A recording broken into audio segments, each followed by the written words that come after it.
नमस्कार साथियों, स्वागत है आपका एग्ज़ाम वर्ट में। और आज हम जिस विषय पर चर्चा करने वाले हैं वो काफ़ी महत्वपूर्ण विषय है आपके डिफरेंट एग्जाम्स में। वो चाहे फिर यूनिवर्सिटी एंट्रेंस एग्जाम्स हों या फिर आप किसी कॉम्पिटिटिव एग्जाम की अगर तैयारी कर रहे हैं तो उससे रिलेटेड कोई एग्जाम हो। यानी कि बात सीधी है कि आपको ये टॉपिक हर जगह मदद करेगा और आज हम इसको यहाँ पे समझेंगे। उसके अलावा दूसरी महत्वपूर्ण बात ये है कि इसका जो हिंदी वर्जन है पीडीएफ का, वो आपको एग्जाम वर्ट ऑफिशियल टेलीग्राम चैनल में मिल जाएगा। तो अगर आपको पीडीएफ चाहिए तो एग्जाम वर्ट ऑफिशियल हमारा जो टेलीग्राम चैनल है उसे ज्वाइन जरूर कर लें ताकि आप वहाँ से उसे डाउनलोड कर पाएँ।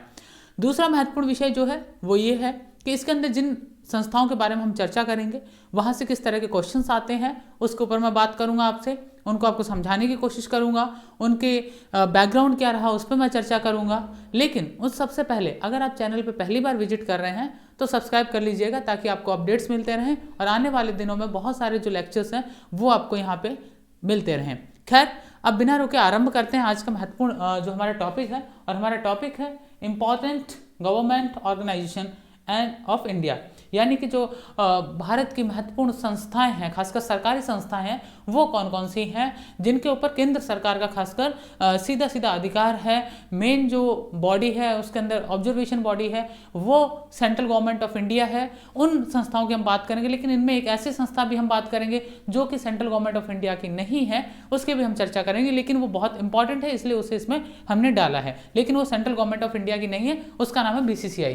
ठीक है, अगर मैं बात करूं बीसीसीआई, ये सेंट्रल गवर्नमेंट की कोई संस्था नहीं है, ये ऑटोनॉमस बॉडी है। लेकिन इसे मैं पढ़ाऊंगा आपको क्योंकि यहाँ से सवाल आते रहते हैं, चाहे वो आईपीएल से कनेक्टेड हो या फिर दुनिया का सबसे अमीर बोर्ड होने की वजह से हो या फिर इसके विवादों में रहने की वजह से, चाहे वो इसके जो अध्यक्ष हैं उनको लेके हो, सेक्रेटरी को लेके हो, कहीं ना कहीं ये विवादों में बना रहता है चीज़ों को लेके, उसके ऊपर मैं बात जरूर करूँगा। ठीक है, तो बिना रुके हम आरंभ करते हैं। और हमारी जो पहली संस्था है वो है RBI, reserve bank of India. अगर हम आरबीआई की बात करते हैं, जो रिजर्व बैंक ऑफ इंडिया है, उसकी अगर हम बात करें तो ये वो है जो कि सबकी माई बाप है। हिंदी में कहें तो सबकी माई बाप यही है बैंकों में। ठीक है, दूसरी सबसे इंपॉर्टेंट चीज़ क्या है कि आप कोई भी प्राइवेट बैंक हो, गवर्नमेंट बैंक हो, चाहे हम स्टेट बैंक ऑफ इंडिया की बात करें, फिर हम बात करें आईसीआईसीआई बैंक की, दोनों अलग अलग हैं क्योंकि एक सरकारी है और एक दूसरी प्राइवेट है। लेकिन दोनों की जो प्रॉपर ऑब्जर्वेशन बॉडी की तरह काम करता है वो कौन काम करता है? आरबीआई। रूल एंड रेगुलेशन किसके फॉलो करने पड़ते हैं? उनको आरबीआई के फॉलो करने पड़ते हैं। यानी कि सीधी सी बात है कि प्राइवेट बैंक हो या फिर आपका गवर्नमेंट बैंक हो, उन दोनों का जो ऑब्जर्वेशन है वो प्रॉपर करने का काम जो होता है वो आरबीआई का होता है। फंड से रिलेटेड हो, नोट छपाई से रिलेटेड हो, ठीक है, टैक्सालों से संबंधित जो भी कार्य वो सब आरबीआई के अंडर में होते हैं। ठीक है, आरबीआई के बहुत सारे जॉब्स भी आते हैं, बी ग्रेड में काफ़ी सारे जॉब्स आते हैं, तो आप में से हो सकता है बहुत सारे उन जॉब्स के लिए भी प्रिपेयर कर रहे होंगे। तो यहाँ पे आरबीआई का सबसे पहले आपको फुल फॉर्म पता होना चाहिए। अगर हम फुल फॉर्म की बात करें तो फुल फॉर्म इसका जो होता है वो होता है रिजर्व बैंक ऑफ इंडिया। अगर हम रिजर्व बैंक ऑफ इंडिया जो है इसके वर्तमान जो गवर्नर हैं, यहाँ पे आपने देखा होगा, आपने नोट देखा, अगर आपके पास नोट हो 100 का, 200 का, 500 का, जो भी नोट हो, आप उस पर देखेंगे नीचे नोट पे सिग्नेचर होते हैं, वो किसके होते हैं? गवर्नर के होते हैं। तो अभी वर्तमान में जो यहाँ के गवर्नर हैं वो शक्तिकांत दास हैं। और शक्तिकांत दास ऐसे पहले आरबीआई के गवर्नर बने हैं जो कि इकोनॉमिक बैकग्राउंड से नहीं आते हैं। ये आईएएस थे और ये हिस्ट्री बैकग्राउंड से थे। ठीक है, ये कहाँ से थे? हिस्ट्री बैकग्राउंड से थे ये। तो ये शक्तिकांत दास जो हैं ये अभी वर्तमान में वहाँ के गवर्नर हैं। अगर हम इसके फाउंडेशन की बात करते हैं तो 1935 में इसका फाउंडेशन हुआ था कोलकाता में, ब्रिटिश राज के टाइम में। लेकिन अगर हम इसके हेडक्वार्टर की वर्तमान में बात करते हैं तो आरबीआई का जो हेडक्वार्टर है ये कहाँ पे है? मुंबई में है। ठीक है, और अगर ऑनरशिप की बात करें, यानी इसे टोटली देखता कौन है, इससे रिलेटेड जो भी और इश्यूज हैं, क्योंकि आरबीआई का भी तो एक माई बाप है कोई, तो वो कौन है इसका? वो है मिनिस्ट्री ऑफ फाइनेंस है। ठीक है, गवर्नमेंट ऑफ इंडिया, यानी हिंदी में कहूँ तो वित्त मंत्रालय जो है वो इसके देख रेख का जो कार्य है वो करता है, ऑब्जर्वेशन का कार्य जो वो करता है। ठीक है, तो यहाँ पे क्या होता है कि आरबीआई क्या करता है कि जैसे यहाँ पे हम और पढ़ लेते हैं इसके बारे में थोड़ा सा। आरबीआई के बारे में अगर तुम देखोगे तो ये ऐसा है कि इनिशियली स्टैब्लिश जब कोलकाता में हुआ था 1937 में, उसके बाद इसका मेन काम यही रहा था कि जो गवर्नमेंट रूल एंड रेगुलेशंस हैं, पेमेंट सिस्टम्स हैं, उनको जो फॉलो करवाना। आपने देखा होगा कि कुछ दिन पहले पेमेंट बैंक आए थे। ठीक है, आपने सुना होगा पेमेंट बैंक आए थे, पेटीएम पेमेंट बैंक आया था, ऐसे बहुत सारे बैंक आए थे। उन सबको इस्टेब्लिश करना है, कि नहीं करना है, उसमें क्या नए रूल रेगुलेशंस लाने हैं, क्या फॉलो करना है, क्रिप्टो के ऊपर क्या स्टैंड रहेगा, वो सारी चीज़ों का काम जो है वो किसका है, आरबीआई का होता है। ठीक है, उसके अलावा अगर हम बात करें तो यहाँ पे क्या होता है कि एक बात करें यहाँ पे, जैसे एक भारतीय रिजर्व बैंक नोट मुद्रण, हिंदी में मुद्रण जो है, इसकी अगर हम बात करें, मुद्रण का मतलब होता है किसी भी चीज़ को पब्लिश करना, छापना।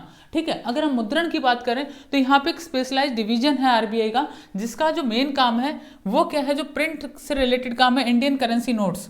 ठीक है, जो भारतीय रुपया है उसको छापना, तो उससे रिलेटेड मोस्टली जो इसकी नासिक और देवास में जो टकसाल है जहाँ पे पैसे छापे जाते हैं, वहाँ मोस्टली ये छपाई का काम होता है, नोटों की छपाई का काम होता है। तो उसे कौन देखता है, इसमें भारतीय रिजर्व बैंक नोट मुद्रण करके BRBNM जो है, ये एक स्पेशलाइज्ड डिवीजन है आरबीआई का, रिजर्व बैंक ऑफ इंडिया का, जो कि ये काम देखता है।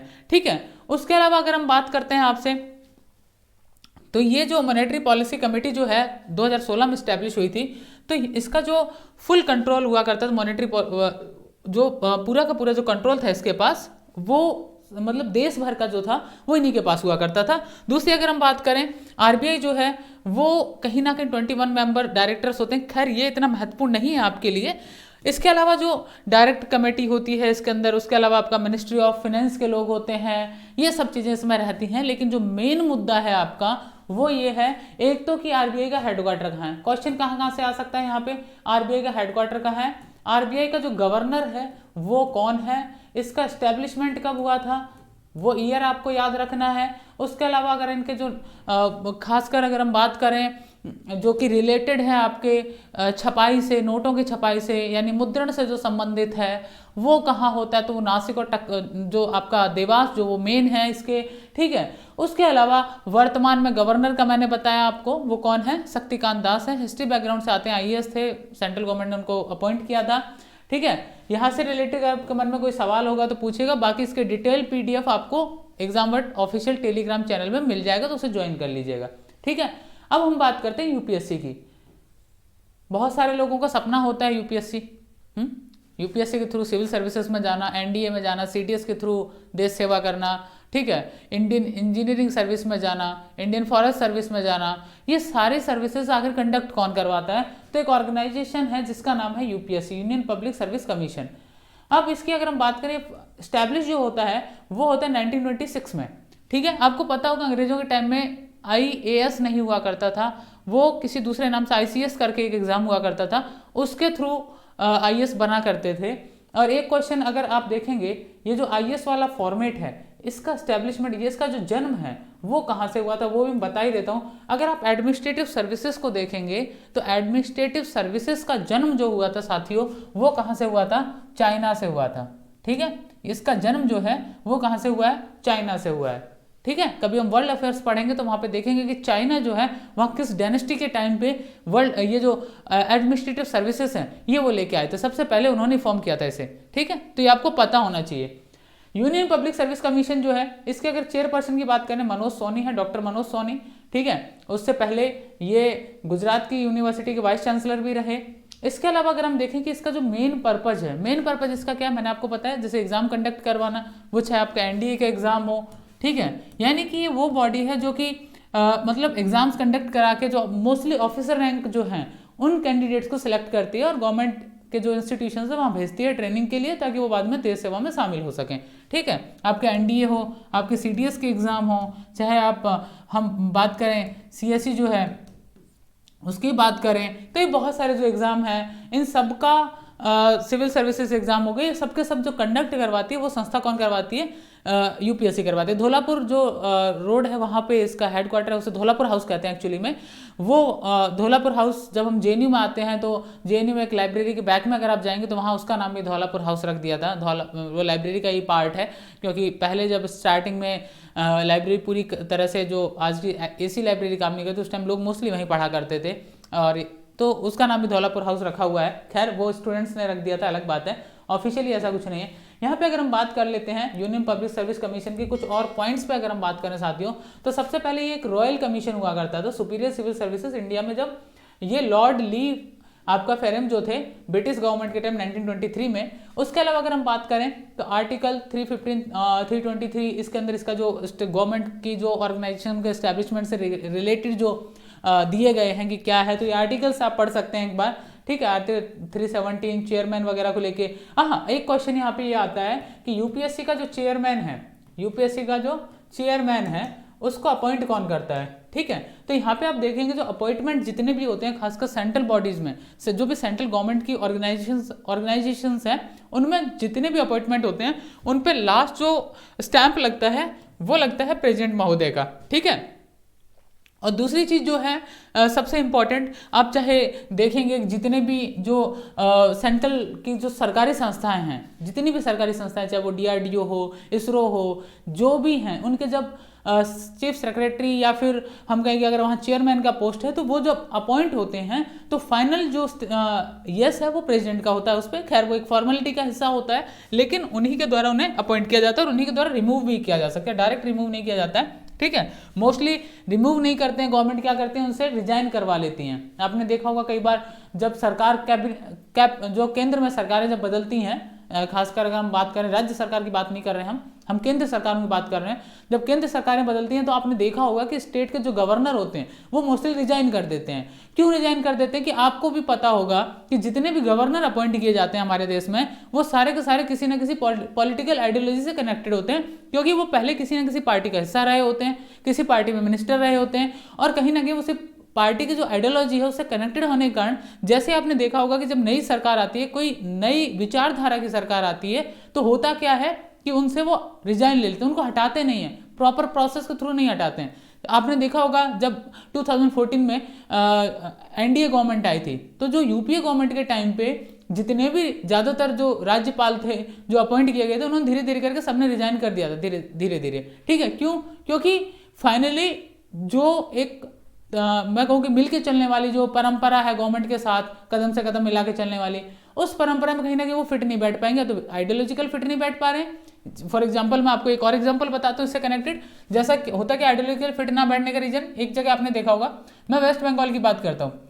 वेस्ट बंगाल में जो अभी वर्तमान में हमारे वाइस प्रेसिडेंट हैं जगदीप धनखड़ साहब, वो जब वहाँ पे थे तो ममता बनर्जी वहाँ पे मुख्यमंत्री हैं और वो अपना तृणमूल कांग्रेस है, टीएमसी से हैं, ठीक है। तो वहां पे आप देखते थे कि कितने ज्यादा उनके आपसी वैचारिक भेदभाव होते थे, या फिर उनके ऊपर आरोप लगते थे राज्यपाल साहब के ऊपर कि ये जो केंद्र की सत्ताधारी जो दल है उसकी आइडियोलॉजी को हम पे थोपना चाह रहे हैं, राज्यपाल साहब के उन पे आरोप रहते थे। कहने का मतलब मेरा ये है कि कभी भी आइडियोलॉजिकल जो कॉन्फ्लिक्ट्स हैं वो हमेशा क्रिएट होते हैं। यही रीजन है कि इनको प्रॉपर प्रोसेस के थ्रू नहीं हटाया, चाहे वो यूपीएससी के चेयरमैन हो, उनको मोस्टली वो भी बाद में रिजाइन कर देते क्योंकि वो आए उस एक प्रोसेस के थ्रू होते हैं। तो एक सिंपल सी बात है, ठीक है। तो यहाँ पे ये बहुत सारी चीजें हैं, और यहाँ पे इनका जो पूरा का पूरा जो काम है वो आपका जो खासकर आप देखेंगे, जो पोस्ट देखेंगे ए और बी ग्रेड की जो भी पोस्ट है, खासकर जो सेंट्रल गवर्नमेंट की, उनके अपॉइंटमेंट इसी के थ्रू होते हैं। उनके प्रोसेस, एडमिशन, जो खासकर सिलेक्शन प्रोसेस, ठीक है, एग्जाम लेना, वो सब इनकी जिम्मेदारी पे निर्भर होता है, ठीक है। तो ये यूपीएससी हो गया। इसके बारे में आपको कोई भी और सवाल हो तो आप बेझिझक पूछ सकते हैं। बहुत सारे लोगों का ड्रीम होगा यूपीएससी क्लियर करके आईएएस बनना। आई होप कि आप लोग अपने सपनों को पूरा करने में कामयाब हों। आगे बढ़ता हूं, मैं बात करूंगा सेबी की। सेबी की अगर हम बात करें तो इसका जो फुल फॉर्म होता है वो होता है security and exchange board of India, SEBI. इसे फाउंड किया गया था 1992 में। हेडक्वार्टर इसका भी मुंबई है, और इसकी जो चेयरपर्सन है वो आपका माधवीपुरी है, ठीक है। माधवीपुरी रिसेंट ही अपॉइंट हुई है, ठीक है। माधवीपुरी जो है वो इसकी चेयरपर्सन है। और अगर हम बात करें इसका जो मेन फंक्शन है वो क्या है, regulator of the securities market of India. तो सेबी जो है वो कहीं ना कहीं, सिंपल सी बात है, जो इंडियन मार्केट हैं उनकी सिक्योरिटीज के लिए कहीं ना कहीं रेस्पॉन्सिबल है, खासकर जो related to money and the other transactions also, उन सब का कनेक्टिविटी जो है वो सेबी के ऊपर एक रेस्पॉन्सिबिलिटी है, ठीक है। तो सेबी का आपको क्या याद रखना है, हेडक्वार्टर याद रखना है, इसके चेयरपर्सन कौन है वर्तमान में, और फाउंडेशन ईयर क्या है, ये आपको याद रखना है। थोड़ा सा और देख लेते हैं इसके सेबी के बारे में। तो सेबी जो है कहें कि ऑफिशियली एस्टैब्लिश हुआ था 1992 में, लेकिन इससे पहले से 1998 में एग्जीक्यूटिव बॉडी के तौर पे एस्टैब्लिश किया गया था। दूसरी बात अगर हम बात करें, नेक्स्ट पॉइंट पे आते हैं, तो नेक्स्ट पॉइंट जो हमारा कनेक्टेड है वो है कि सेबी जैसे तो हेडक्वार्टर है, ये क्या है, बांद्रा में है, बांद्रा आपको पता है मुंबई में है। इसके अलावा भी इसके कई जगह जो ब्रांचेज हैं वो अलग अलग हैं इसकी ब्रांचेज, ठीक है। तो माधवी जो पुरी हैं वो जो चेयरमैन है वो बनी थी 1 मार्च 2022 को, और इन्होंने रिप्लेस किया था अजय त्यागी साहब को, ठीक है। और सबसे बड़ी बात यह है कि ये फर्स्ट वुमन चेयरपर्सन है सेबी की आज तक के इतिहास में, ठीक है। तो ये आप याद रखिएगा, ओके। चलिए आगे बढ़ते हैं, हम नेक्स्ट पॉइंट पे आते हैं। अब हम चर्चा करते हैं FSSAI की। इसकी अगर हम बात करें FSSAI की, तो ये होता है आपका food safety and standard authority of India. अब आपने देखा होगा बहुत सारे लाइसेंस होते हैं, आपने उस पर देखा होगा। आप अगर मैगी का पैकेट खोलें, आप किसी को भी देखें, खाने की जो चीज़ें आती हैं उन पे पीछे लिखा होता है, लाइसेंस नंबर लिखा होता है, ठीक है, FSSAI का, ठीक है। तो वो क्या होता है, वो food safety and standards authority of India होता है। कोई भी कंपनी अगर इंडिया में अपना फूड से रिलेटेड बिजनेस स्टार्ट करती है तो उसे इससे परमिशंस वगैरह लेनी पड़ती है, इसके स्टैंडर्ड को फुलफिल करना पड़ता है, ठीक है। तो यहाँ पे इसका जो स्टैब्लिशमेंट ईयर है वो 2008 है, खासकर फूड सेफ्टी एंड सिक्योरिटी के लिए इसको स्टैब्लिश किया गया था। इसका भी हेडक्वार्टर न्यू दिल्ली में है। चेयरपर्सन की अगर हम बात करें तो राजेश भूषण जो है वो इसके चेयरपर्सन हैं। मोस्टली इनके सबके चेयरपर्सन जो होते हैं IAS अधिकारी होते हैं ज़्यादातर, ठीक है। ऑब्जेक्टिव की अगर हम बात करें तो इसका जो मेन एम है वो फूड जो बिजनेस है उसको ऑपरेट करना, FBO। दूसरी बात इंश्योर करना कि जो फूड क्वालिटी लेवल है वो मेंटेन रहे, ठीक है। क्योंकि कहीं ऐसा ना हो कि फूड बेचने के नाम पे आप कुछ भी कचरा बेच रहे हो और जिससे कहीं ना कहीं आप कोई भी प्रोडक्ट लीजिए, कई बार होता है कि एकदम नकली होता है, तो उन पे कंपनियां जो होती हैं फिर वो कार्रवाई करवाती हैं। तो लाइक थिंग इज कि जो FSSAI का जो मेन काम है वो है कि फूड को जो क्वालिटी है उसको मेंटेन करना कहीं ना कहीं, क्योंकि कंपनियां कई बार पैसा कमाने के लिए क्वालिटी का ध्यान नहीं रखती हैं। बहुत सारी कंपनियां हमारे देश में ऐसी मिल जाएंगी जिनका क्वालिटी पे कोई फोकस नहीं है, केवल सस्ते देने के चक्कर में वो कुछ भी बेच देती हैं। तो यहाँ पे अगर आप देखिए, आप सस्ता जूता पहन लीजिए, सस्ता कपड़ा पहन लीजिए, फर्क नहीं पड़ेगा। लेकिन अगर आपने सस्ता खाया और वो सस्ता चलिए हुआ, बहुत अच्छी बात है, कोई मैटर नहीं कर रहा रेट पे, लेकिन ये मैटर करेगा कि सस्ते के नाम पे आपको पता नहीं उसने क्या खिलाया है, क्या क्वालिटी है उसकी, आपको फूड पॉइजनिंग हो जाए। हो सकता है कि वो एक्सपायरी डेट्स की चीज़ें हों, उन्हें पैक करके नए पैकेट में बेच रहा हो। तो लाइक नॉट बिग थिंग। हमारे इंडिया में जब नकली दूध बेचा जा सकता है, नकली पनीर बेचा जा सकता है, तो कुछ भी बेचना है मुश्किल नहीं है, लोग नकली बनाते हैं। तो उनके ऊपर जो ऑब्जर्वेशन बॉडी है वो ये है, ठीक है। तो इसका फुल फॉर्म याद रखिएगा, हेडक्वार्टर याद रखिएगा और एस्टेब्लिशमेंट कब हुआ था, ठीक है। तो यहाँ पे आपको ये कुछ पॉइंट्स दिए गए हैं चेयरपर्सन वगैरह से रिलेटेड, टोटल मेंबर कितने होते हैं ये आपको ध्यान में रखना है। इसके मेन काम क्या है, इसके जो फील्ड है वो कौन कौन से, डेयरी प्रोडक्ट को ध्यान रखना होता है, fat and oil and fat and जो इमल्सन्स है उसका फोकस करना, फ्रूट एंड वेजिटेबल प्रोडक्ट पे फोकस करता है, ठीक है। इसके अलावा आपका सीरियल जो प्रोजेक्ट हैं उनके ऊपर फोकस करना, मीट एंड मीट प्रोडक्ट्स पे, फिश और फिश से रिलेटेड जो भी प्रोडक्ट हैं उन पे काम करना हो गया, आपका आटा हो गया, मैदा हो गया, उनके ऊपर काम करना इसका मेन काम है, साल्ट हो गया, ठीक है। उसके अलावा आपका बेवरेजेस हो गए, ठीक है, डेयरी मतलब अदर देन जो डेयरी एंड फ्रूट्स के अलावा जो होते हैं, ठीक है, अदर फूड प्रोडक्ट हो गए, ठीक है। उसके अलावा प्रोप्राइटरी फूड हो गए, ठीक है, इरेडिशन ऑफ फूड हो गए। तो ये बहुत सारे जो स्वीट्स वगैरह सब कहीं ना कहीं आपके खाने से ही कनेक्टेड हैं, तो उसके बारे में आपको प्रॉपर पता होना चाहिए कि आखिर ये क्या है, इसके ऑब्जर्वेशन जो बॉडी है वो कौन है, वो कैसे काम करती है, ये आपको भली भांति परिचित होने चाहिए इससे। चलिए आगे बढ़ते हैं, हम अगले पॉइंट पे बात करते हैं BCCI की, ठीक है। आप सब BCCI के बारे में जानते होंगे क्योंकि क्रिकेट के फैन हमारे देश में बहुत हैं।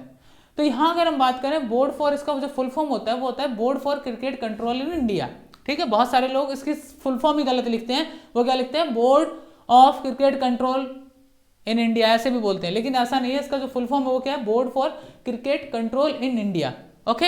ये याद रखिएगा, फुल फॉर्म में कोई मिस्टेक नहीं करनी। अगर हम इसकी बात करें एस्टेब्लिशमेंट की, 1928 में इसको एस्टेब्लिश किया गया था। साथ ही साथ अगर हम इसके हेडक्वार्टर की बात करते हैं तो मुंबई के अंदर जो वानखेड़े स्टेडियम आपने सुना होगा वानखेड़े स्टेडियम में ही इसका हेडक्वार्टर है, वहीं पे BCCI का हेडक्वार्टर है। वर्तमान में अगर हम इसकी बात करें, इसके जो प्रेसिडेंट हैं वो रोजर बिन्नी है। अगर हम इनसे पहले की बात करें तो इससे पहले आप जानते होंगे, जिनको हम दादा के नाम से जानते हैं, सौरभ गांगुली, ठीक है। सौरभ गांगुली जो है वो इसके पहले प्रेसिडेंट थे, यानी अगर हम रोजर बिन्नी साहब से पहले की बात करें तो वो क्या रहे हैं, खासकर प्रेसिडेंट रहे हैं सौरभ गांगुली रोजर बिन्नी साहब से पहले। इसका जो मेन काम है, ये गवर्निंग बॉडी है क्रिकेट में इंडिया में, और ये ऑटोनॉमस बॉडी है। तो मैंने आपको बोला था स्टार्टिंग में कि किसी भी तरह का फंड नहीं लेती है सेंट्रल गवर्नमेंट से, इसलिए जो बीसीसीआई है वो देश में एक ऑटोनॉमस बॉडी है, ठीक है। इसे हम गवर्नमेंट बॉडी नहीं कहेंगे, लेकिन ये आपके काम की थी, इसलिए हमने आपको इसके बारे में बताना बहुत जरूरी है, क्योंकि बहुत अमीर संगठन है इंडिया का ही नहीं पूरे वर्ल्ड में क्रिकेट को लेके।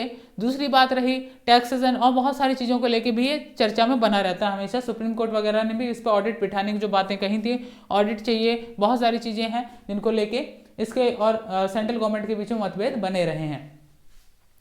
दूसरी चीज़ आप देखेंगे बीसीसीआई से गहरा नाता रहा क्रिकेटर्स के अलावा पॉलिटिशियंस का भी रहा। बहुत सारे पॉलिटिशियन आप देखेंगे तो वो बीसीसीआई के अध्यक्ष रहे, सेक्रेटरी रहे। यहाँ पे आप देखेंगे कोषाध्यक्ष जो वर्तमान में है जय शाह, जो कि भारत के गृह मंत्री जो हमेशा उनके बेटे हैं।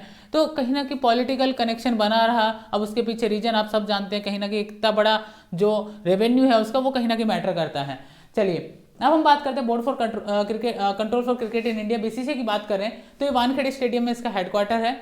मैंने आपको जैसा बताया था रिचेस्ट गवर्निंग बॉडी है। अगर सबसे अमीर गवर्निंग बॉडी की बात करें पूरी दुनिया में क्रिकेट को लेकर तो केवल बीसीसीआई है और कोई नहीं है इसके बराबर में इस समय, ठीक है।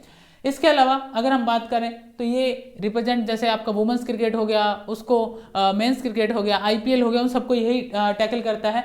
दूसरी अगर हम बात करें 2023 का जो वर्ल्ड कप है वो ये होस्ट करेगा, ठीक है।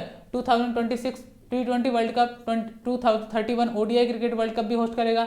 2025 का जो वुमेंस क्रिकेट वर्ल्ड कप है उसको भी यही होस्ट करने वाला है बीसीसीआई इंडिया में ही, ठीक है। उसके अलावा जो 2020 क्रिकेट लीग है उसकी अगर हम बात करें, आईपीएल जो है वो इन्होंने स्टार्ट किया हुआ इंडिया में। रिचेस्ट सबसे मतलब क्रिकेट के अंदर सबसे अमीर अगर लीग है तो वो आईपीएल है इंडिया के अंदर, ठीक है। सो कहीं ना कहीं top third I think fourth पे आता है पूरे वर्ल्ड में अगर फुटबॉल लीग्स के बारे में बात करें उसके बाद, ठीक है। यहाँ पे 2000 ये आई थिंक बाय मिस्टेक लिखा गया है, ये 2008 से लेके 12 तक, या ठीक है 2008 से लेके 12 तक एक्चुअली बैन रहा था, बाद में ओपन कर दिया गया था। लेकिन फिर आपको पता होगा कि जो पाकिस्तानी क्रिकेटर्स थे उनको फिर से बैन किया गया था, जो कि आपका पुलवामा वगैरह के अटैक हुए उसके बाद अभी भी पाकिस्तानी खिलाड़ी आईपीएल में नहीं खेलते हैं, ठीक है। बीच में कुछ समय तक खेले थे, लेकिन 12 के बाद फिर मोदी गवर्नमेंट आती है और उसके बाद कुछ अटैक हुए इंडिया पे, उसके बाद इन्होंने कोई भी तरह का जो पाकिस्तानी प्लेयर था उसको इंडिया में खेलने से रोक दिया। तो अभी भी उस इशू चलते रहते हैं, क्योंकि ये पाकिस्तानी खिलाड़ियों का विदाउट इंडियन गवर्नमेंट की परमिशन के नहीं खिला सकते हैं, ठीक है, और डेफिनेटली नहीं खिलाना चाहिए। दूसरी अगर हम बात करें यहाँ से तो बहुत सारे पहले जो पॉलिटिशियन हैं वो इसका हिस्सा रहे हैं, चाहे हम शरद पवार की बात करें, ठीक है, जो महाराष्ट्र से हैं, अनुराग ठाकुर जो अभी स्पोर्ट्स मिनिस्टर भी हैं, भारतीय जनता पार्टी से कनेक्टेड रहे हैं, ठीक है। अरुण सिंह धूमल जो हैं वो मतलब उनके जो भाई जो हैं वो इसके आईपीएल चेयरमैन। तो बहुत सारे लोग हैं जो कि क्रिकेट से कनेक्टेड रहे हैं और कहीं ना कहीं क्रिकेट और राजनीति दोनों एक दूसरे का आजकल पर्याय बन चुके हैं, क्योंकि क्रिकेटर्स भी देखें, गौतम गंभीर को अगर आप देखेंगे तो गौतम गंभीर जो हैं वो क्रिकेट से निकल के राजनीति में आगे भाजपा से दिल्ली से सांसद हैं वो, तो ये भी एक दूसरे का पर्याय है। खैर आगे हम बात करते हैं national institution for transforming India, NITI Aayog बहुत इंपॉर्टेंट है, इसके बारे में चर्चा शुरू में होनी चाहिए थी, लेकिन खैर चर्चा करनी बहुत जरूरी है नीति आयोग के बारे में। पहले क्या था, एक प्लानिंग कमीशन था, ठीक है, जिसे हिंदी में कहते हैं हम योजना आयोग। अगर हम आज़ादी की बात करें तो हमारे देश में एक ऐसी आवश्यकता महसूस हुई, एक ऐसे प्लानिंग कमीशन की आवश्यकता महसूस हुई कि भाई अगर ये नहीं हुआ तो कम से कम एक डिफिकल्टी तो आनी बहुत नेचुरल है कि हम प्लान कैसे, चाहे जो आपके 5 ईयर प्लान रहे थे उनको इंप्लीमेंट करने के पीछे योजना आयोग यानी प्लानिंग कमीशन का इंपॉर्टेंट रोल रहा था। तो नीति आयोग की अगर हम बात करते हैं तो नीति आयोग में कुछ बदला नहीं है, सिर्फ ये बदला कि नाम बदला गया। प्लानिंग में पंचवर्षीय योजनाओं को बंद कर दिया गया, गवर्नमेंट ने अपने नए एजेंडे लेके आई, उन एजेंडाज को अप्लाई करना गवर्नमेंट का मेन मकसद है। तो यहाँ पे अगर हम बात करते हैं प्लानिंग कमीशन को खत्म करके इन्हें क्या मिला, इस थिंक टैंक को बना के क्या नए ट्रांसफॉर्मेशन लाने की कोशिश की गई गवर्नमेंट के द्वारा। खैर हर गवर्नमेंट के अपने अपने अलग अलग एजेंडे होते हैं, अलग अलग प्लान होते हैं डेवलपमेंट को लेके। तो यहाँ जो एनडीए गवर्नमेंट है उसका क्या रहा कि उन्होंने नीति आयोग जो आपका योजना आयोग था उसको बदल के नीति आयोग किया। चलिए देखते हैं थोड़ा इसके बारे में। सबसे पहले तो प्लानिंग कमीशन जो है ये रिप्लेस किया गया नीति आयोग के द्वारा, ठीक है। कब किया गया, 2015 में। 2015 में अब अगर हम देखें इसकी जो पॉलिसी थी, अगर नीति आयोग का जो किस विजन के साथ इसको एस्टैब्लिश किया, तो नीति आयोग का जो विजन था वो ये था कि बॉटम अप अप्रोच पर जोर दिया इन्होंने और मैक्सिमम गवर्नेंस जो है उसकी परिकल्पना की थी, जो कि सहकारी संघवाद की भावना को प्रतिध्वनित करती है। खैर, इसकी अगर हम बात करें तो अगर यहाँ पे संघ की बात करें तो जो सहकारी संघवाद है उसके अगर हम यहाँ कॉर्पोरेटिव जो फेडरलिज्म जिसे हम इंग्लिश में कहते हैं, इसकी अगर आप बात करेंगे तो कहीं ना कहीं जो एक रूपता जो है उसको कहीं ना कहीं कनेक्ट करता है। दूसरी अगर हम बात करें यहाँ पे नीति आयोग के जो वर्तमान चेयरमैन है वो नरेंद्र मोदी, पहले जो प्लानिंग कमीशन हुआ करता है, योजना आयोग हुआ करता था, उसका चेयरमैन भी कौन होता था? भारत का प्रधानमंत्री हुआ करते थे। अभी भी वही रूल रेगुलेशंस हैं। इसके जो चेयरमैन है वो कौन है? इंडिया के प्राइम मिनिस्टर नरेंद्र मोदी हैं। नीति आयोग के वाइस चेयरमैन है वो डॉक्टर राजीव कुमार हैं। ठीक है, अब देखिए यहाँ पे इनके कुछ बहुत इंपॉर्टेंट काम भी रहे हैं जो कि इंपॉर्टेंट थे। एक था one district one product policy, ये नीति आयोग लेके आया। एक एजेंडा था कि कहीं ना कहीं देश में हर जिले से एक प्रोडक्ट की अपनी एक अलग आइडेंटिटी होनी चाहिए। ठीक है, ये नीति आयोग का प्लान था, जिसके बाद हमारे सामने आया one district one product policy, और ये नीति आयोग के द्वारा गवर्निंग काउंसिल जो है उसके द्वारा लाई गई ताकि कि जो एक्सपोर्ट है डिस्ट्रिक्ट लेवल पे उसको बूस्ट दिया जा सके। फॉर एग्जांपल अगर हम बात करें मुरादाबाद की, तो वहाँ पे पीतल के जैसे बर्तन हैं वो बहुत फेमस हैं।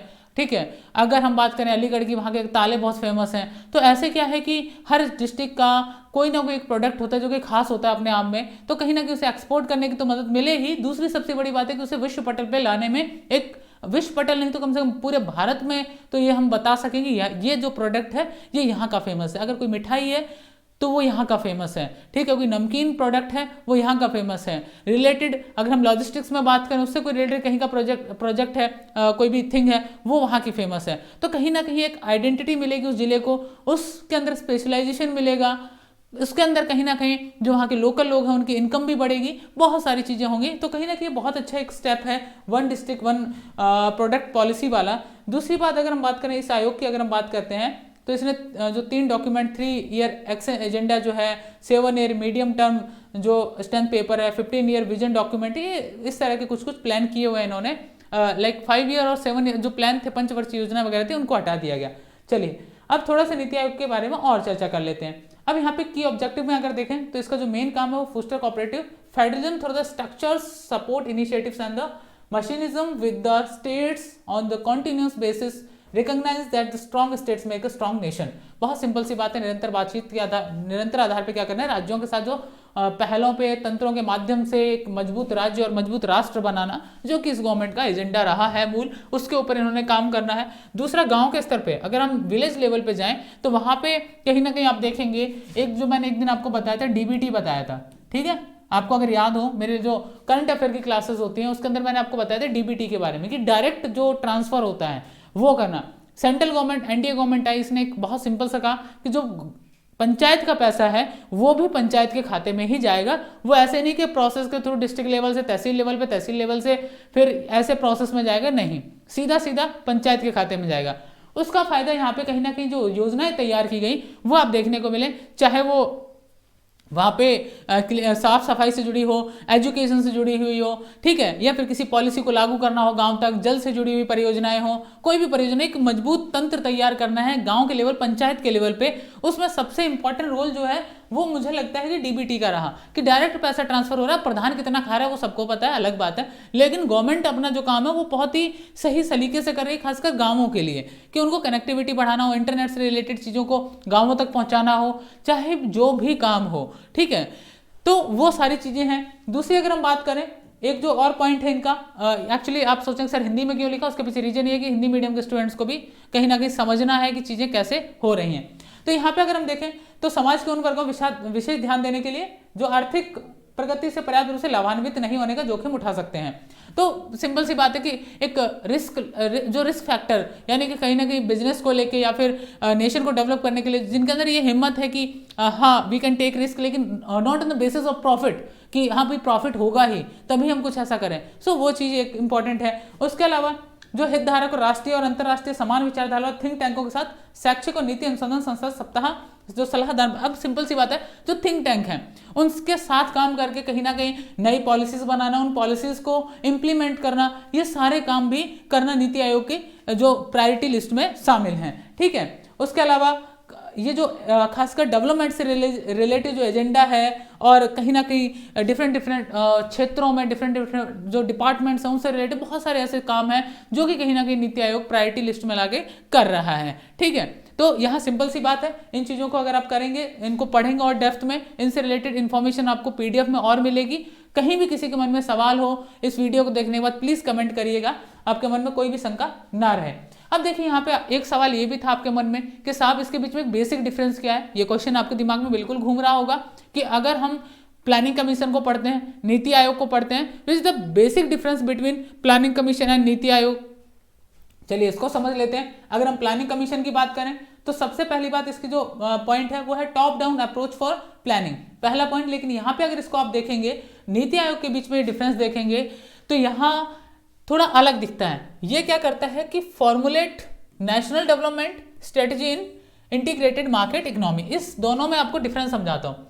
एक तो इसका क्या है कि टॉप डाउन अप्रोच था, प्लानिंग करके एक सिंपल जो योजनाएं हैं उनको कैसे अप्लाई करना है उसको लेके प्लानिंग कमीशन का जो स्टैंड था वो आपने समझ लिया। लेकिन इसका क्या है कि फॉर्मुलेट नेशनल डेवलपमेंट स्ट्रेटजी, अब क्या है कि जो राष्ट्र विकास की जो योजनाएं हैं उनको एक फॉर्मुलेटिव करना, यानी एक फॉर्मूला की तरह, मतलब मेरा कहने का मीनिंग ये है कि उसको अप्लाई किस तरह कर सकते हैं उसके एक अलग तरीके पे विचार करना।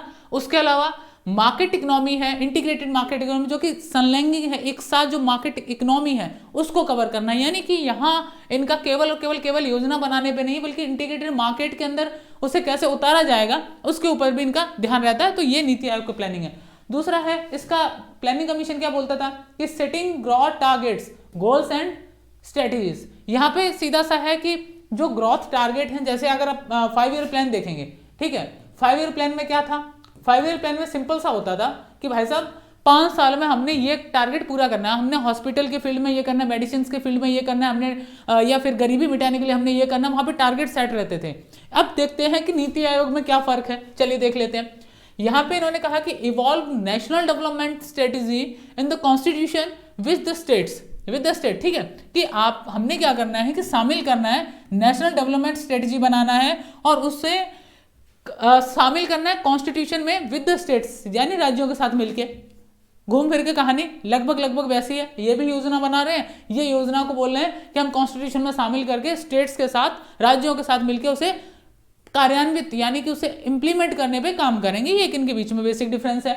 चलिए अगला देखते हैं। इसमें कहा कि fundamentally a central government institution without state representations. तो ये क्या, जो फंडामेंटल्स का जो मूलभूत है वो कि सेंट्रल गवर्नमेंट इंस्टीट्यूशन है, इसके अंदर स्टेट्स का जो है वो रिप्रेजेंटेशन नहीं होगा। ये कहता था कौन, प्लानिंग कमीशन यानी कि योजना आयोग। लेकिन ये क्या कहता है कि partnership with the state governments to promote cooperative federalism. अब यहाँ पे अभी हमने जो थोड़ी देर पहले कोऑपरेटिव फेडरलिज्म की बात की थी, संघवाद सहकारिता की जो बात की थी, वो अब यहाँ पे फिर निकल के आ गई कि देखिए भैया केवल और केवल सेंट्रल गवर्नमेंट के दम पे काम होने वाला है नहीं, तो क्या करना है, स्टेट गवर्नमेंट को साथ लाना होगा। ये नीति आयोग कहता है, क्योंकि अगर स्टेट गवर्नमेंट साथ में आएगी तभी कहीं ना कहीं जो प्लान है उनको प्रॉपर तरीके से इंप्लीमेंट कर पाएंगे, उनको प्रॉपर तरीके से हम लोग लागू कर पाएंगे। ये इनका कहना है नीति आयोग का।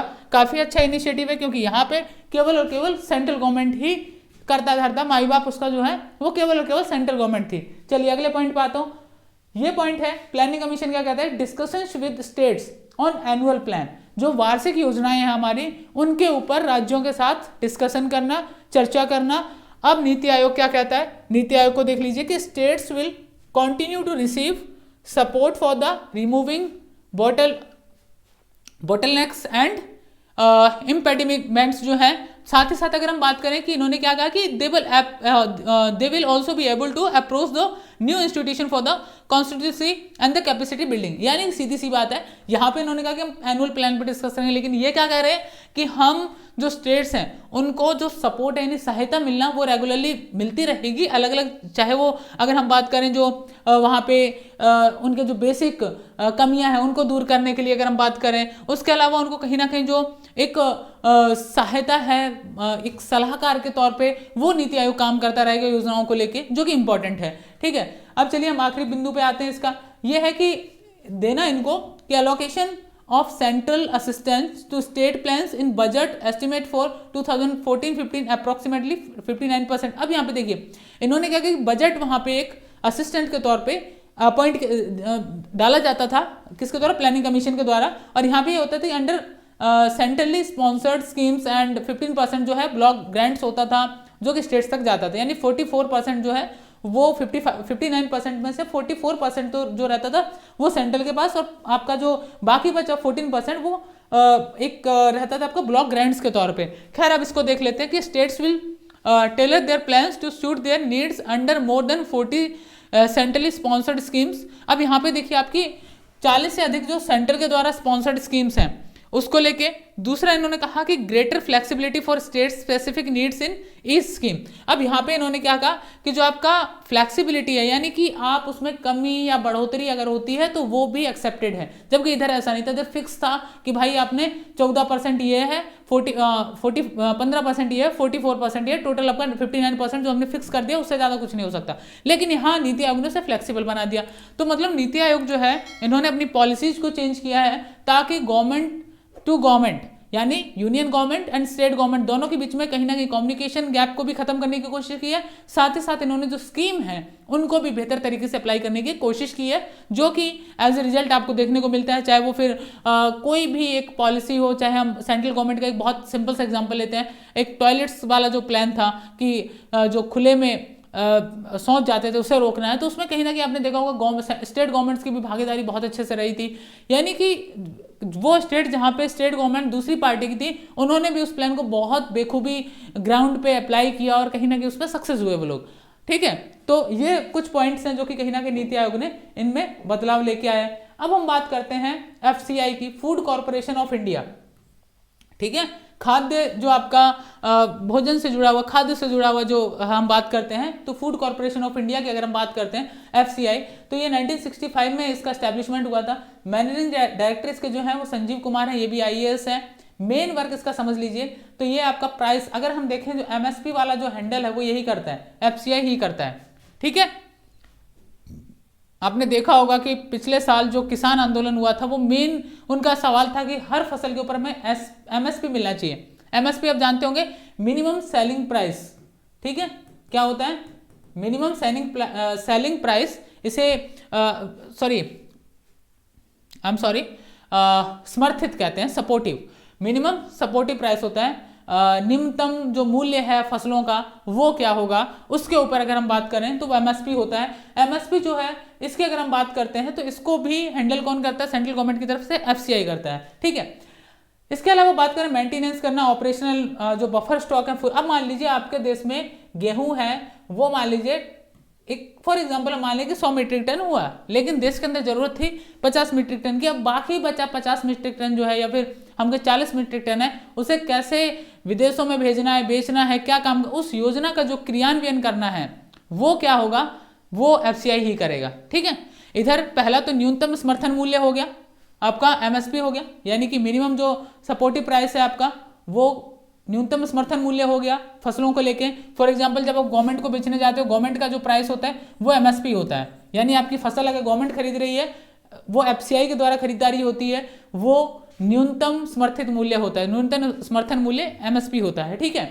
दूसरी बात इन्होंने मेंटेनेंस करना है सप्लाई को लेके, इसेंशियल फूड सप्लाई, सारी चीज़ों को इन्होंने मेंटेन करना होता है। Regulation of market price for food grains that the population can get them an affordable price. आप देखते हैं कि आप जब राशन लेने जाते हैं तो आपने देखा होगा आपका जो जिस बोरी से गेहूं निकाला जाता है, चना निकाला, उस पर FCI का ठप्पा लगा होता है, FCI का पूरा वो मोहर लगा होता है, और ये जो आपका देख रहे हैं जो लोगो है FCI का, ये उस पर बना होता है। तो FCI जो है एक बहुत इंपॉर्टेंट संस्था है। दूसरी बात करें, आप देखेंगे जो भंडारण है उसका काम भी FCI ही करती है।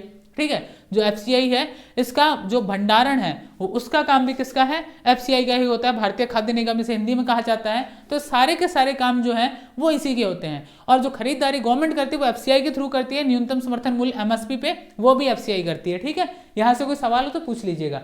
अब हम बात कर लेते हैं एक और इंपॉर्टेंट ऑर्गेनाइजेशन की, जिसका नाम है DRDO, यानी कि डिफेंस रिसर्च ऑर्गेनाइजेशन। इसको मैं बहुत ज़्यादा डिटेल में नहीं समझाने वाला हूँ, क्योंकि यहाँ से जो क्वेश्चंस आ सकते हैं उसके बारे में बता दूंगा, बाकी आपको PDF में डिटेल मिल जाएंगी। DRDO जो है ये एक ऐसी संस्था है जो कि हमारे देश की रक्षा के लिए बहुत इंपॉर्टेंट रोल प्ले करती है। मिसाइल सिस्टम डेवलप करना हो सेना के लिए, या फिर अगर हम बात करें डीआरडीओ की, तो आपका जो खासकर टैंक डेवलप करना हो वो भी ये काम कर रहा है डीआरडीओ। ठीक है, तो बहुत सारे काम करता है ये सेना के लिए। Defence research and development organisation, robotic तरीके से आपके जो यूएवी हैं उनको लेके काम करना हो, उन सब पे ये काम करता है। ठीक है, नए नए तरह के राइफल्स बनाना हो, गन्स बनाना, उनके मॉडल बनाना हो, उनके ऊपर ये काम करते हैं। तो यहाँ अगर हम बात करें डीआरडीओ जो है ये मिनिस्ट्री ऑफ डिफेंस के अंडर काम करता है। ठीक है, जो हमारे रक्षा मंत्रालय है उसके अंडर काम करता है। और इसके अगर हम बात करें तो साइंस एंड टेक्नोलॉजी बेस पे इंडिया को जो प्रोवाइड करवाता है डिफेंस सर्विसेज, खासकर इंटरनेशनली जो सिस्टम में जो कंपटीशन चल रहा है, जैसे बदलाव आ रहे हैं, वर्तमान समय में चीज़ें बदल रही हैं, उन सबको देखते हुए काम कर रहा है उस पर। उसके अलावा अगर हम बात करें यहाँ पे हिंदी में आप देख सकते हैं कि भारत के लिए विश्व स्तरीय विज्ञान प्रौद्योगिकी और संसाधनों से निर्णायक जो बढ़त प्रदान कर रहा है हमारे देश की सेना को। उसके अलावा डॉक्टर समीर वी कामत जो हैं वो इसके डीआरडीओ के चीफ हैं इस टाइम। डीआरडीओ का जो हेडक्वार्टर है वो नई दिल्ली में है, और डीआरडीओ का जो फॉर्मेशन है यानी कि इसका स्थापना जो है वो 1958 में हुआ था। आप यहाँ पे डीआरडीओ का लोगो देख सकते हैं, इसके संस्कृत में लिखा हुआ लक्ष्य मूल विज्ञानम। ठीक है, और मिनिस्ट्री ऑफ डिफेंस के अंडर ये काम करता है। फुल फॉर्म इसका होता है डिफेंस रिसर्च एंड ऑर्गेनाइजेशन। ठीक है, ये याद रखिएगा आप, यहाँ से क्वेश्चन आते हैं डीआरडीओ के, खासकर फुल फॉर्म से आते हैं, हेडक्वार्टर से भी आते हैं और इसके चीफ से भी आते हैं। ठीक है, इसके बाद हम आगे बढ़ते हैं। अगला क्वेश्चन आता है, अगला जो पॉइंट आता है हमारा डिस्कशन का वो आता है साथियों इसरो। अगर हम चर्चा करें वर्ल्ड लेवल की, हम पहले हम सुनते थे नासा का नाम सुनते थे। ठीक है, हम नाम सुनते थे नासा का, लगता था नासा के अलावा दुनिया में कोई संस्था ही नहीं है ऐसी जो कि अंतरिक्ष को लेकर काम कर रही है। ठीक है, अब अगर हम बात करते हैं तो ये जो national astronaut related south America से रिलेटेड जो है स्पेस, यहाँ पे अगर हम बात करते हैं यूएस की जो संस्था है नासा, अगर इसकी हम बात करें और इधर हम बात करें इसरो की, तो कहीं ना कहीं हम बेटर पाएंगे इस समय इसरो को, क्योंकि इसरो की सबसे इंपॉर्टेंट चीज़ है वो कि लागत कम है। आज इसरो दुनिया के कई कंट्रीज के सैटेलाइट्स को भेजने का काम कर रहा है क्योंकि वो सस्ता है, पहली चीज़। दूसरी बात, एफिशिएंसी हमारी इनसे ज़्यादा है, नासा वालों से हमारी कहीं ना कहीं अगर हम देखें कि सक्सेस जो है वो भी हमारी ज़्यादा है। अगर हम बात करें यहाँ पे MOM की, आपने सबने सुना होगा MOM के बारे में, और ये जो मॉम है ना MOM, इसका फुलफिल जो टोटल मीनिंग होता है वो होता है मार्स ऑर्बिटर मिशन। ठीक है, ये होता है मार्स ऑर्बिटर मिशन। ठीक है, ये होता है आपका MOM का full form, Mars orbiter mission. अब ये था जो ये कनेक्टेड था मंगल से। ठीक है, किससे कनेक्टेड था? मंगल ग्रह से। मंगल पे हमने यान भेजा, पहली बार हमने भेजा और पहली बार में हम सक्सेस हो गए, और हमारी टोटल लागत थी साथियों, हमारे देश में ऑटो से ज़्यादा शायद महंगा हो गया आजकल, वो थी 450 CR। ये एक सिर्फ मैं कहूँगी एग्जाम्पल था दुनिया के लिए कि हम वो कर सकते हैं जो शायद आप लोग एक बार में नहीं कर पाए। हर कंट्री ने 2 से 3 अनसक्सेसफुल अटेम्प्ट किए, तब जाके वो MOM जैसे जो मिशन है उनको फुलफिल कर पाए थे, लेकिन इंडिया ने पहली बार में कर दिया, वो सिर्फ और सिर्फ इसरो की वजह से। उसके अलावा अगर हम बात करें, इसका जो फुल फॉर्म होता है वो होता है इंडियन स्पेस रिसर्च ऑर्गेनाइजेशन। ठीक है, इसका फुल फॉर्म क्या होता है? Indian space research organisation. इसकी अगर हम बात करें इसरो की, इसकी स्थापना के बाद आप देखें बदलावों की बात करें तो आप देख सकते हैं आपके सामने मिशन गगनयान भी आ रहा है जो कि बहुत जल्दी पूरा होगा, वो भी इसरो ही कर रहा है। हमारा पहला मेन जिसके अंदर हम इंसान भेजेंगे वो पहला हमारा खुद का मिशन होगा। आज तक हम नासा के या रशिया की सहायता से करते, खैर गगनयान भी रशिया की सहायता से कर रहे हैं हम, लेकिन हमारा खुद का इंडिपेंडेंट प्लान है, ना कि हम रशिया भेज रहे हैं लोगों को हाँ भेज दो, ऐसा नहीं होने वाला आपकी बार। तो यहाँ इंडियन स्पेस रिसर्च ऑर्गेनाइजेशन की अगर हम बात करें इसरो की, तो ये इसका जो स्टैब्लिशमेंट है, ये शायद आप लोगों ने बहुत कम लोगों ने पढ़ा होगा कि इसकी स्टार्टिंग जो हुई थी वो इसरो के तौर पे नहीं हुई थी, बल्कि इसकी स्टार्टिंग हुई थी Indian national committee for space research INCOSPAR के नाम से। ठीक है, ये जवाहरलाल नेहरू जो थे इन्होंने इसे स्टैब्लिश जब किया 1962 में under the department of atomic energy. आप देखेंगे डॉक्टर होमी जाकिर बाबा। अगर हम इसरो के पहले चेयरमैन की भी बात करें, पहले जो सेक्रेटरी की बात करें, वो भी वही थे, डॉक्टर जो भाभा थे।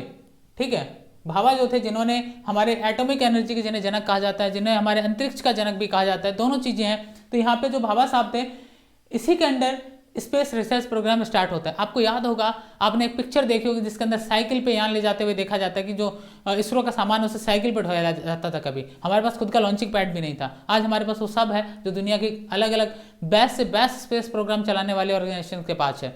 ठीक है, तो यहाँ पे INCOSPAR जो है इसरो बनता है 1969 में। इसके बाद अगर हम बात करें डिपार्टमेंट ऑफ स्पेस जो है क्रिएटेड होता है 1972 में, और इसरो जो है उसका पार्ट बनता है जो अभी भी है स्पेस डिपार्टमेंट जो है वो रिपोर्ट सीधा किसको करता है, प्रधानमंत्री को। यानी कि जो अगर आप देखेंगे कभी आपने नहीं सुना होगा कि स्पेस मंत्रालय किसके पास है, तो वो स्पेस से रिलेटेड जो भी काम होते हैं वो हमारे देश के प्रधानमंत्री के पास है, तो उसका कोई अलग से मिनिस्टर नहीं बनता है। ठीक है, उसके बाद अगर हम बात करें इसरो की बात करें तो इसने अपना पहला सैटेलाइट 1975 में बनाया था जिसका नाम था आर्यभट्ट, और ये हमने सोवियत यूनियन की सहायता से हमने इसे भेजा था। यानी सोवियत यूनियन, उस टाइम सोवियत यूनियन था, वर्तमान में हम उसे रशिया कहते हैं।